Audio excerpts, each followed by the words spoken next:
تو انبیاء کو کیوں ڈانٹے گا؟ اس کا مطلب ہوا یہ ڈانٹ ڈپٹ انبیاء کے لیے نہیں ہے، یہ ڈانٹیں کسی اور کے لیے ہیں، یہ ڈانٹ ڈپٹیں کسی اور کو پڑے ہوں گی۔ کیوں؟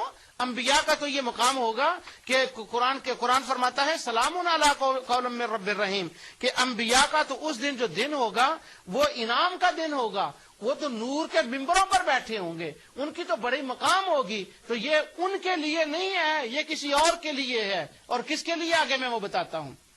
فَزَيَّلْنَا بَيْنَهُمْ وَقَالَ شُرَكَاؤُهُمْ مَا كُنتُمْ إِيَّانَا تَعْبُدُونَ، ڈانٹ کر کہا جائے گا ٹھہرے رہو تو اپنی جگہ پر، تو ہم ان میں تفرقہ ڈال دیں گے، یعنی ان کو ایک دوسرے سے سیپریٹ کر دیں گے۔ فَزَيَّلْنَا بَيْنَهُمْ وَقَالَ شُرَكَاؤُهُمْ مَا كُنتُمْ إِيَّانَا تَعْبُدُونَ، تو ان میں تو کہیں گے کہ تو ہم، اور ان کے شریک ان سے کہیں گے کہ تم ہم کو نہیں پوجا کرتے تھے، یعنی جن کی وہ عبادت کرتے ہیں نا، وہ کہیں گے تم نے ہماری عبادت ہی نہیں کی۔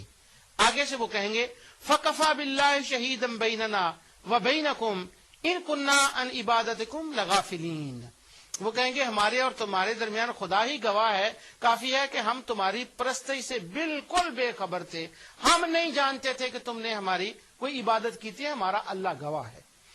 جب وہ اعلان کریں گے نا ہمیں نہیں معلوم کہ تم نے ہماری عبادت کی ہے، تو یہ پتہ، یہ ہمارے مفسرین شبہ ڈالنے والے کیا کہتے ہیں، چونکہ نبیوں ولیوں کے اوپر تو مٹی پڑی ہوئی ہے قبروں کے اندر، ان کو کیا معلوم کہ ان کو کون پوج رہا ہے، تو وہ کہیں گے ہم ان کو نہیں جانتے۔ یہ عرس پر آتے ہوں گے کہیں، یعنی سال کے بعد عرس پر آتے ہوں گے، چادر چڑھاتے ہوں گے، ننگے پاؤں آتے ہوں گے، یہ کرتے ہوں گے، ہمیں ان کے بارے میں پتہ نہیں۔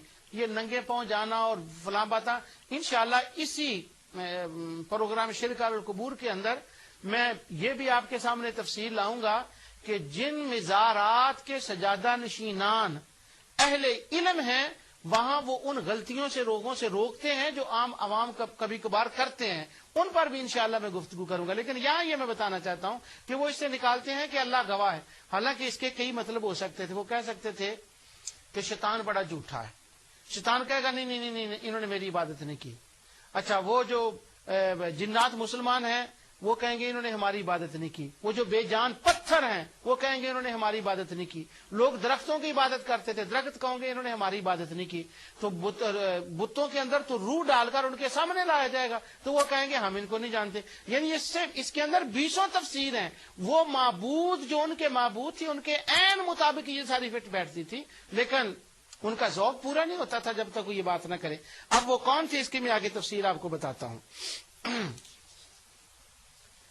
اللہ تعالیٰ نے فرمایا وَقَالَ إِنَّمَا اتَّخَذْتُم مِّن دُونِ اللَّهِ أَوْثَانًا مَّوَدَّةَ بَيْنَكُمْ فِي الْحَيَاةِ الدُّنْيَا ثُمَّ يَوْمَ الْقِيَامَةِ يَكْفُرُ بَعْضُكُم بِبَعْضٍ وَيَلْعَنُ بَعْضُكُم بَعْضًا وَمَأْوَاكُمُ النَّارُ وَمَا لَكُم مِّن نَّاصِرِينَ۔ ابراہیم علیہ السلام نے تقریر فرمائی کہ تم خدا کو چھوڑ کر جن بتوں کو پوجتے ہو، جن کے لیے بیٹھے ہو، تو زندگی میں یہ تمہارے دوست ہیں، قیامت کے دن تمہاری دوستی کا یہ انکار کر دیں گے کہ انہوں نے ہماری عبادت نہیں کی۔ یہاں اللہ تعالیٰ فرماتا ہے، یہ جو بھی میں نے آیت پڑھی ہے، وَقَالَ شُرَكَاؤُهُمْ مَا كُنتُمْ إِيَّانَا تَعْبُدُونَ، اور ان کے شریک ان سے کہیں گے تم ہم کو نہیں پوجا کرتے تھے، وہ انکار کریں گے شریک۔ اور یہاں شریک کون ہے؟ اللہ فرماتا اوثانا مودہ، وہ جو بت ہیں، ثم یوم القیامت یکفر بعضکم ببعض، تو کیا ہوگا کہ وہ ایک دوسرے کا انکار کریں گے، وَیَلْعَنُ بَعْضُکُم بَعْضًا، اور وہ ایک دوسرے پر لعنت بھیجیں گے۔ تو اللہ فرماتا ہے وَمَأْوَاكُمُ النَّارُ، اور دونوں کو ہم جہنم میں بھیج دیں گے۔ تو یہاں سے یہ پتہ صاف چل رہا ہے کہ وہ جو عبادت کا انکار کریں گے وہ انبیاء اور اولیاء اور صالحین نہیں ہوں گے، وہ دوسرے ہوں گے۔ اب دوسری اس سے تو یہ بالکل واضح پتہ چل گیا، لیکن اس بات کا کیا کیا جائے کہ وہ ان کو اصرار ہوتا ہے کہ نہیں وہی ہیں۔ اب بعض آیات وہ ہیں، مجھے اشارہ بھی ہو گیا، بعض آیات وہ ہیں کہ جن کے اندر ان کے جاندار ہونے کا ذکر ہے کہ اللہ تعالیٰ فرماتا ہے قُلْ أَفَاتَّخَذْتُم مِّن دُونِهِ أَوْلِيَاءَ لَا يَمْلِكُونَ لِأَنفُسِهِمْ نَفْعًا وَلَا ضَرًّا۔ سورہ رعد کی 16 آیت ہے کہ اللہ تعالیٰ فرماتا ہے یہ تو اپنی جانوں کے بھی مالک نہیں ہے نفع نقصان کے۔ تو وہ کہتے ہیں دیکھیں جب جان کا لفظ آ گیا تو صالحین ہی مراد ہو گئے۔ دوسری آیت اللہ تعالیٰ سورہ فرقان کے اندر فرماتا ہے آیت نمبر 2 میں الذی لہ ملک السماوات والارض ولم یتخذ ولدا ولم یکن لہ شریک فی الملک وخلق کل شیء فقدرہ تقدیرا۔ کہ اللہ تعالیٰ وہی آسمان اور زمینوں کی بادشاہی اسی کے پاس ہے، اور جس نے کسی کو بھی اس کی اولاد بنایا، اور جس کا بادشاہی میں کوئی شریک نہیں، اور جس نے ہر چیز کو پیدا کیا اور اس کا اندازہ لگایا۔ اللہ تعالیٰ نے یہاں پر جو ہے نا وہ فرمایا